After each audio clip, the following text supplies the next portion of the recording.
Hi, and welcome to Cards and Cardboard. I'm Benjamin Hernandez. Today we're going to talk about a topic that is pretty near and dear to me, something I kind of grew up with, which is head-to-head games. Specifically, we're going to kind of leave off board games that have like two-player variants when they count for more numbers. We're also going to kind of leave out the myriad of collectible card games out there, because everyone knows that it's going to boil down to Magic the Gathering as kind of a big head-to-head game. We talked in previous weeks about Epic and Ashes and Agricola, All Creatures Big and Small. These are good examples of good head-to-head games, and they work really well for what they do. But what we're going to kind of narrow down is there's these card games everywhere, these TCGs, CCGs, living card games that are just, head-to-head experiences. So we're going to highlight a few of them and give you an idea of what I like about them, what I dislike about them, and maybe help people decide what is good for them and their player two, as it would be. Now, if you're looking for violence and gore and that kind of thing, you've got Epic, Ashes, Magic the Gathering, and any countless numbers of these card games, especially in the living card game community. They're all really designed for a head-to-head experience, one versus one, and really tight kind of gameplay in there, but there's so much variation on like the card pools and the construction of your deck. If you want to play draft mode with your spouse or significant other or friend, they're definitely open to that. And the more cards you kind of get in those pools, the better it's going to be. At the end of the day, those still kind of come down to the same mechanics, where there's some resources that you got to get. You're trying to summon up allies or spells or vampires or whatever the theme of the week is, and try to send them at your opponent and try to knock them senseless. There's a lot of games that also fill this that I haven't played yet that I've been wanting to get to in time. Things like Mage Wars I have yet to get to. I do have Summoner Wars, which is similar in that feel, but it's got more of the movement of grid pieces that kind of makes it a little like a random chess game more than it does this head-to-head, I play a card, you play a card experience. So that's why that's kind of going to be later on the list. I'll talk a bit more about what I like about that. But, big things to note is that this has, a lot of customization in it, and it'll vary depending on how much money or energy you put into it. Games like Epic, in particular, where they're saying, $15 for one box. It gives you one copy of every card. And if you're looking for a deeper experience, then you can buy multiple sets. Whereas something with Ashes, it comes with everything in there, and you're going to have to spend money on it to expand that card pool, but it comes with everything in one box. Now, another thing that's come up from Fantasy Flight and AEG are these living card games where their card pool is continuously expanding. There are interesting ways to kind of build up that card pool and keep it from being, random, like a standard CCG where you're buying random packs. So there's a bit more fairness in there, especially if you're looking to play with a spouse. However, given the limited card pool and the fact that if you're trying to be kind of pretty competitive, you're going to have to be competitive over like what builds you have and build decks and deconstruct decks all the time. Just because, with that limited card pool, if you don't have two copies or enough copies to complement a full deck, then that's really going to hinder your progress for what you would call fair and balanced and whatever is going to be mechanically sound for your gaming experience. But yeah, again, talk about a game where you get this fatigue after a while. Mm-hmm. Now, what I'm hoping with like Ashes is the fact that they update maybe quarterly, by the sounds of it, and I like that.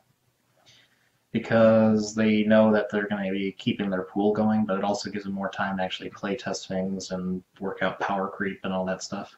Now, of course, after talking about those kind of things, we got the two-player abstracts.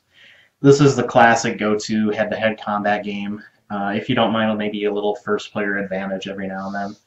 But games like Go, the Duke, chess, checkers, Crokinole, Hive, these are all kind of great little head-to-head games where you're always going to want to improve your strategies, and they're going to benefit a lot based on if you play with the same person over and over again. In the future, I would like to cover a few more of these. Obviously, we're going to cover like the Duke and maybe do little mini reviews of each of the tiles of that in time. I don't really have much access to many abstracts right now, but I'm hoping to get more in the future and bring those to the channel. So let me know if that's kind of up your wheelhouse. Otherwise, I still have plenty of these other head-to-head games that are in that, collectible or living card game genre.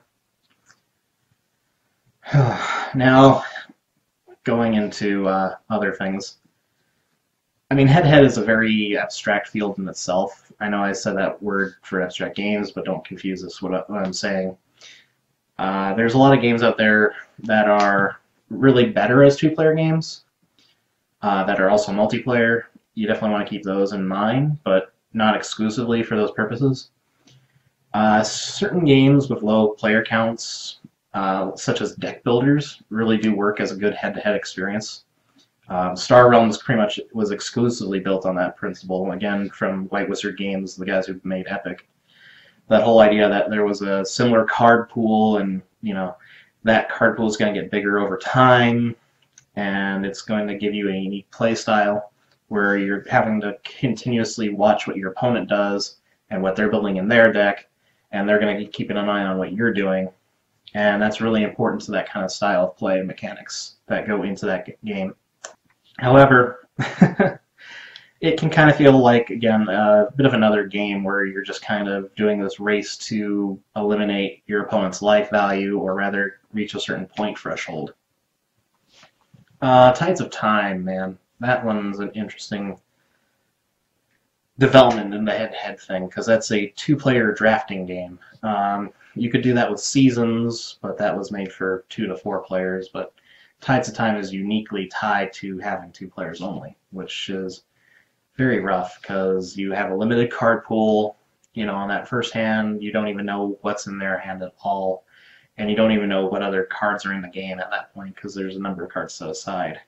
And then you play your first card, hope for the best, switch hands, see what they had, start figuring out your strategy for that round, what things you're going to keep, which things you're going to discard, what things you think they're going to play. It's a lot of, give and take there.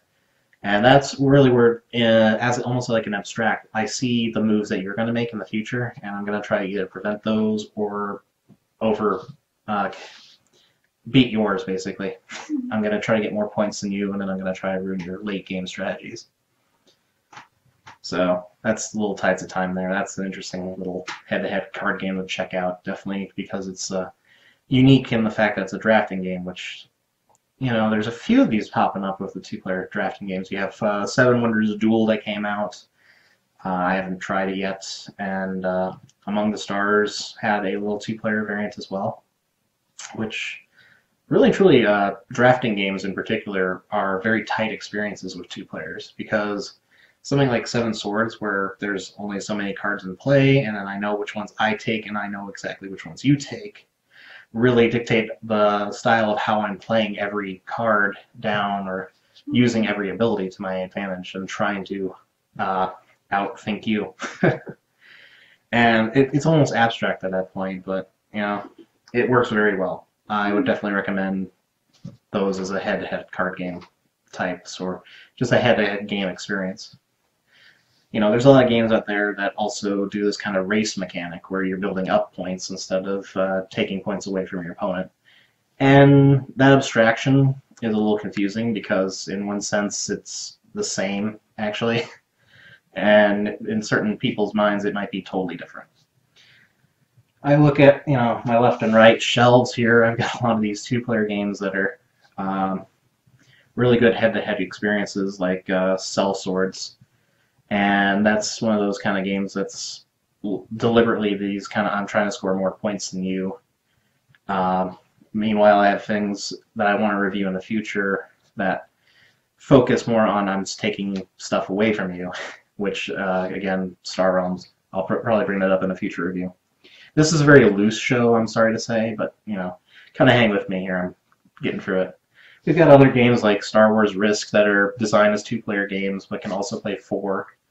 And that's another type of genre of itself that kind of is out there. Being able to play a uniquely 2-player experience game uh, and present it to multiple players. There's another game out there called Descent, which is a miniatures combat game where it's kind of a GM versus the heroes.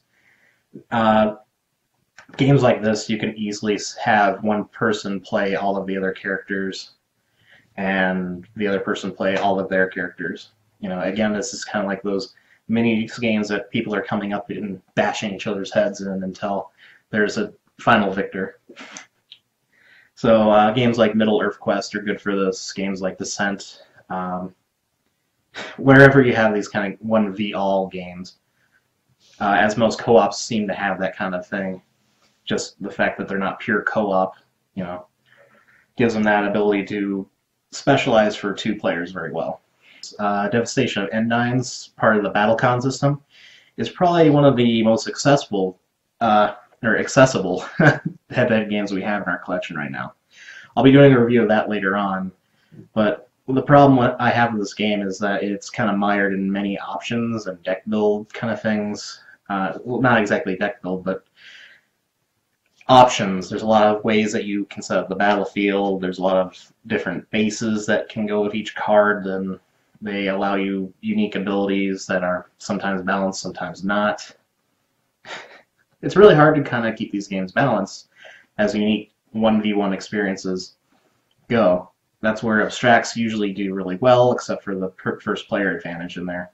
But games like Devastation Endines have this thing where you can mix up different levels of skill even. They use a unique thing where they have different flights of characters, as they're called, where it's basically beginning characters and then advanced hard-to-play characters. And that's something I'd actually like to see more out of head-to-head card games, especially if they're non-collectible. I'll put a little link in the description for Level 99 Games here, because I've done a few of their reviews already. But they're working on a Kickstarter right now for another fighting game, which is got a little bit more randomosity in it, which is, it's nice, but it's, again, a very head-to-head combat game. I think it's called the Exceed Fighting System. And I'd hope that they would have different flights, but I'm not really sure about that or not. And that's going to be probably less tight gameplay and, how to describe this? The nature of it being, I take a turn, you take a turn for that kind of game. Is not quite as fun as the simultaneous reveal that comes from BattleCon. So hopefully in the future I'll get a chance to maybe review this two side by side. They're definitely not the same game, although they hit that kind of same wheelhouse where it's trying to be a fighting game that was, on the video game systems, but as a tabletop experience. So that's probably one of my favorite examples of a good head-to-head fighting game, is something where you're trying to consistently outguess your opponent and the actions reveal simultaneously. I guess that's a good little point there, is the fact that a lot of head games either is I take a turn, you take a turn. There's not many out there that allow you to do this kind of we both take a turn and see how it ends up. I do wish there was more like program movement games. If you watch some of my older reviews, Lords of Zidit was a great example of programmable movement. And something like that would be nice to see in more two-player head-to-head games. I'm probably going to wrap this up here because it's going to be a little long here if I go much further. For head-to-head games, you have to have a good balanced experience between both players. Something where they're both going to kind of maybe learn something, or maybe they'll have a unique advantage because they know the other person so well. There's a lot of games that kind of cover up these wheelhouses real easily. You've got minis games where you've got, like the attack wing games, which are great examples of head-to-head combat. But there's a lot of things in there that can really throw that kind of game off. Again, the different pools of units and the game's asymmetry of balance. You get a lot of that in NETRUNNER as well as a card game where, one person's always playing, maybe one faction where somebody's playing the other faction. And maybe they don't switch very often. It's really difficult to keep that kind of thing going in a head-to-head household. My wife and I play a lot of games that are different themes all the time. Now, I have to say, like, you've got the 1v-all games, which I said before, things like Spectre Ops, Middle Earth quest, sorry. And those are great examples of something that maybe takes a bit more time and energy to commit to, especially for the player who might be playing multiple characters. But they can still have a unique and rewarding experience, and maybe a bit more theme than like what an abstract would give you.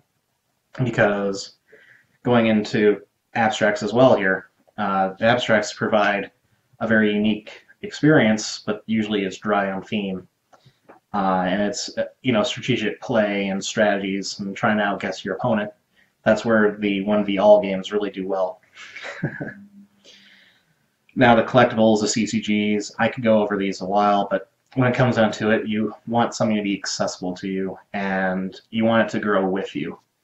If you can find a good card game that you and your spouse or partner or your player 2 will enjoy, please stick with it, because it'll be more rewarding as you mature and your player 2 matures and as the game matures.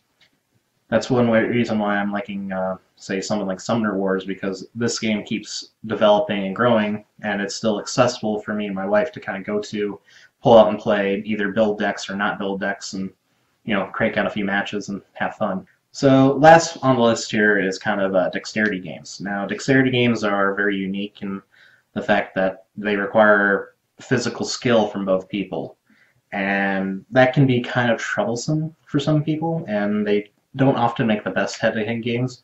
But also, if you guys are relatively different in your skills and abilities, it is a great way to kind of share that head-to-head experience with anybody of any age, especially if you have a child or a wife or an older person you're playing with. It can provide, well, based on your physical limitations, a challenge at the very least, and there's a bit of the elements in there where you might have to deal with handicaps and stuff still.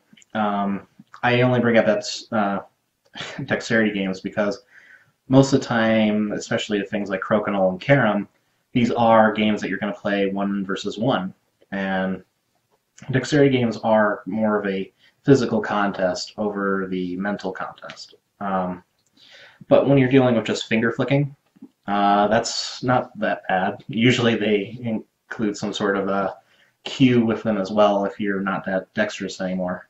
I definitely feel that dexterity games do deserve their little place in a head-to-head game, but really and truly those are almost more of their own genre than anything else. Definitely give them a look out if you can. In conclusion, that's kind of our little list here at Cards and Cardboard of what we have for different head-to-head experiences that I've experienced and that I've experienced with my wife or a good friend.